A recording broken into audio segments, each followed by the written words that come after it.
Hey guys, Rick Stone here from Our Stoney Acres. Welcome to our YouTube channel.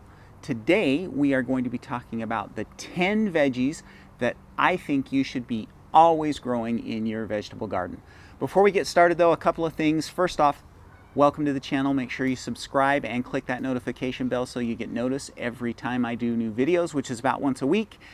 Also, make sure that you go follow us on Instagram. We're just getting started over there and we would love to have you join us there.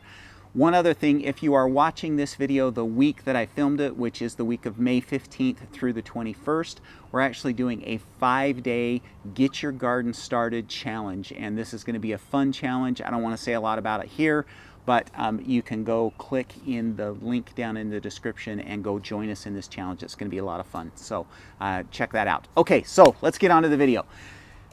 I decided I wanted to do a video on, what I felt like were the most essential vegetables for our garden. And so I wrote my list and I thought, I wonder if anybody else has done any videos on this. And there's actually quite a few out there and some of them pretty big. And I watched them and I was amazed at how different my list was than everybody else's. Now, of course, lettuce and tomatoes was on everybody's list, but I think it's kind of a personal opinion. So today we are going to cover the 10 vegetables that I feel like are most essential for you to be growing in a garden.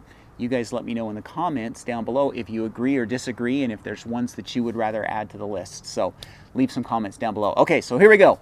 Number 1 on our list is tomatoes. And tomatoes are everybody's favorite, or at least most people's favorite, and they're fairly easy to grow and they're very productive for the amount of space that they take up. And let's face it, the worst homegrown tomato is 10 times better than the best grocery store tomato. Just fact of life, okay? And mainly because we're picking those guys ripe and at the perfect time. And so homegrown tomatoes are just awesome.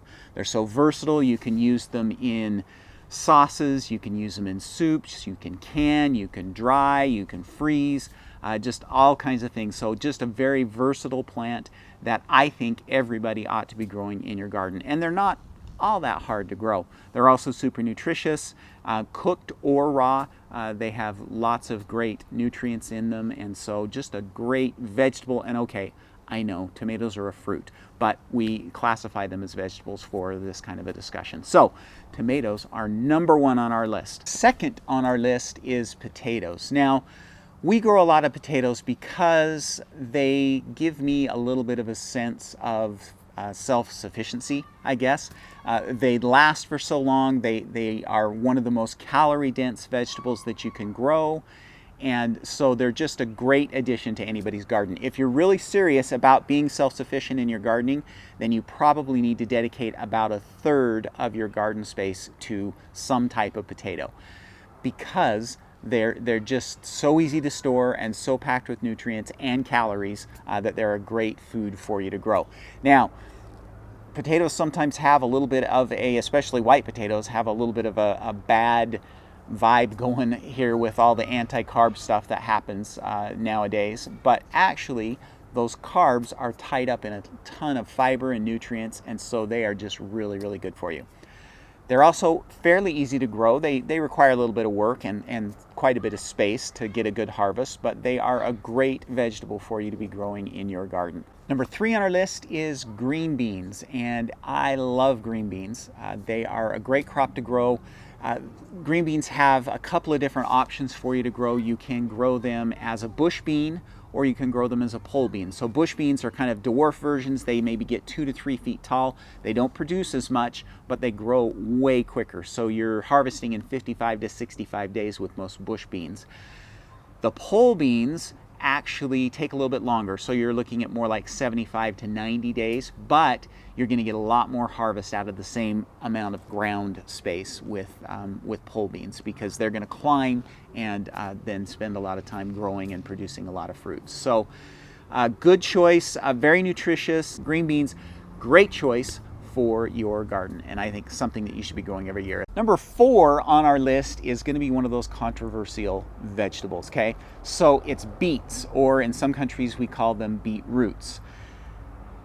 And you either love beets or you hate them. I used to hate beets, and it turns out they're kind of an acquired taste, and if you give them a chance, They actually are quite good, and we grow beets every year now. And the nice thing about beets is you can eat the top and you can eat the root. And so the whole plant can be consumed, and they're loaded with nutrients. So beets have some special properties that make them very heart healthy. They are very good for lowering blood pressure, and just a good overall nutritious vegetable. Not terribly hard to grow, a little bit more complicated than some of the other root vegetables, but really pretty simple to grow. You can tuck them into corners or in raised beds or wherever you want to do them, and they'll grow pretty well as long as you make sure that they get plenty of water. They're going to do pretty good. The other nice thing about beets is they can grow 3 seasons. So technically they're a cool season crop, so they like to grow in the spring or the fall. But they're one of those ones that's pretty tolerant to most warmer temperatures as well. So as long as you don't live in, somewhere that's going to be in the high, 90s and 100s for month after month after month, you should be able to grow beets pretty well, for most of us that are in the northern climates, all spring, summer, and fall. So great option for you to grow in your garden. Number 5 on our list are onions. I don't know if you can see, I've got a couple of onions growing right here. A lot of people will argue, why should onions be that important part of gardening when they're so cheap to buy at the grocery store? And that is true, and I'll give you that argument. But the nice thing about onions is if you grow the right varieties and you store them correctly, you end up never having to buy onions. So this doesn't happen to us every year. It kind of depends on how big our crop was and how our storage conditions were for the year. But there are some years where we're just finishing off last year's crop when this year's crop starts to be ready to eat. And so there are varieties that will store for up to like 10 months in storage. And so just a good opportunity for you to grow and then never have to buy. That's one of the big benefits of onions. Onions are fairly easy to grow. I recommend that you grow them from starts, not from seed or from sets. Starts seem to be the best. They grow bigger, stronger, healthier bulbs, and so my recommendations is growing them from starts. And if you would like to learn how to do that, you can check out this link right here. There's a video that I did a little while ago on planting your onions using starts, so check that out. Number 6 on the list is related to onions, and that is garlic. So garlic is another one of those that if you do it right, you really shouldn't have to do a lot of grocery shopping for garlic. So garlic is planted traditionally in the fall, and it's best, if you're really looking for a good crop, the best time to plant is in the fall. So you want to plant that garlic in the fall. It's going to overwinter and then do really well. Usually harvest mid-summer, sometimes depending on where you live, maybe as early as June.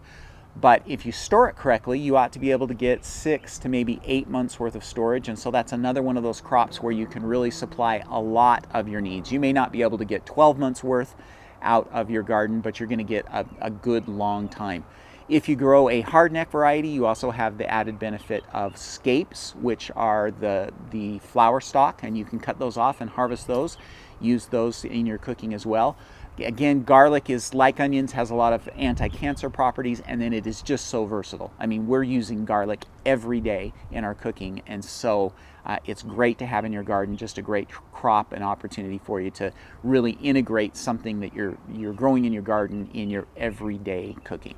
Next on the list is lettuce. Now, I don't know if you can see back here, we've got some lettuce growing, 3 different varieties that we have.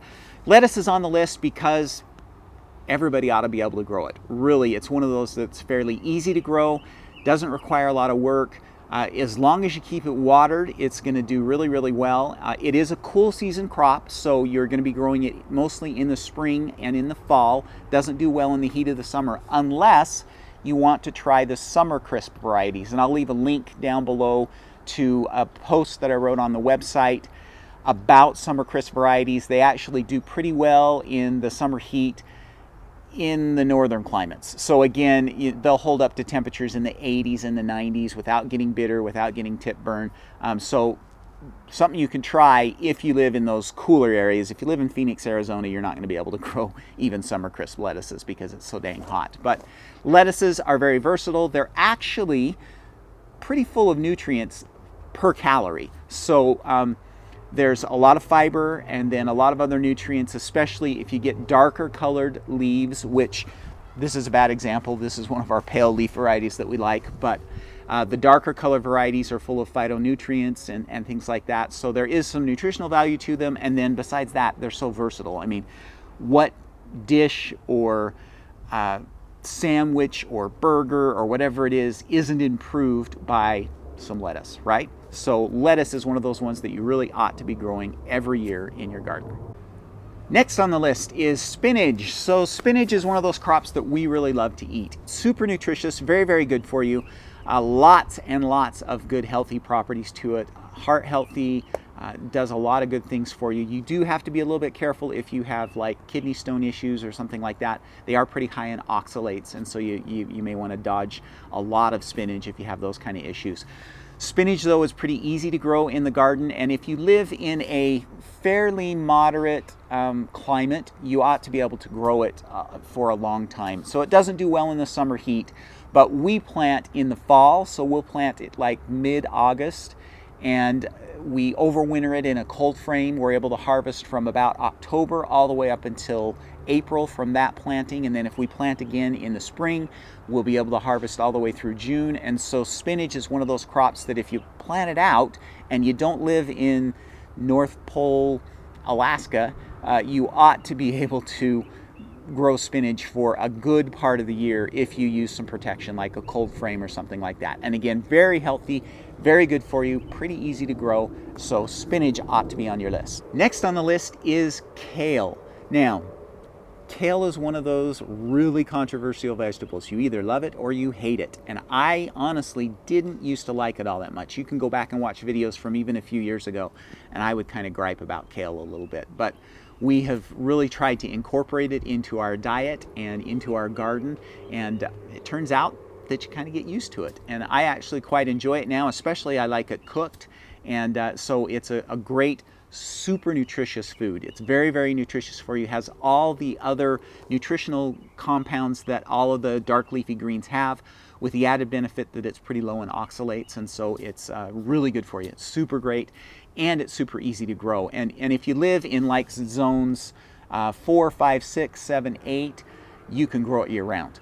It's very hardy in the winter. It will stand up to the summer heat. It isn't as good, it isn't as tasty in the summertime. It's better in the spring, winter, and fall, but it will grow 365 days a year. And so definitely one that you ought to be incorporating. Doesn't have a lot of pest problems. You'll occasionally get some aphids, and you may have some problems with like a cabbage moth or something like that.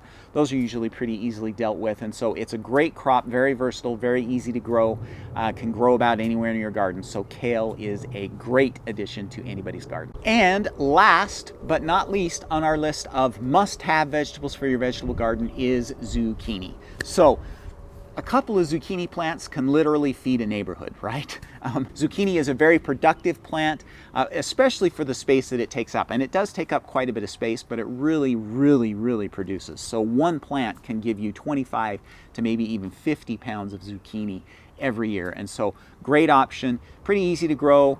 It does have a few pest problems, so you're going to worry about squash bugs, and you're also going to worry about maybe like the squash vine borer.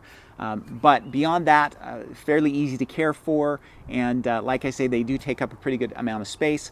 I like to pick my zucchini small, so you know, when they're maybe 6 to 8 inches long, seems like they're a little bit tastier then, so that's a good option for you. So zucchini is number 10 on the list. All right, so that is it for my list of the 10 must-have vegetables in your vegetable garden. What did you think of my list? Do you agree? Do you disagree? Let's talk about it down in the comments. So leave me some comments. Let me know what your favorites are and what you have to have in your garden. I'd love to hear, so we'll have some conversations down in the comments. If you like this video, please give it a thumbs up. Make sure you subscribe to my YouTube channel, and make sure you follow us over on Instagram. And again, if you're watching this the week of May 18th, 2021, make sure that you go down and sign up for our 5-day Plant Your Garden Challenge, which starts on May 18th, and I would love to have you guys join us in that challenge as well. Okay, that's all I have for you for this week, guys. Everybody have a fantastic week. We'll see you next Saturday. Happy gardening.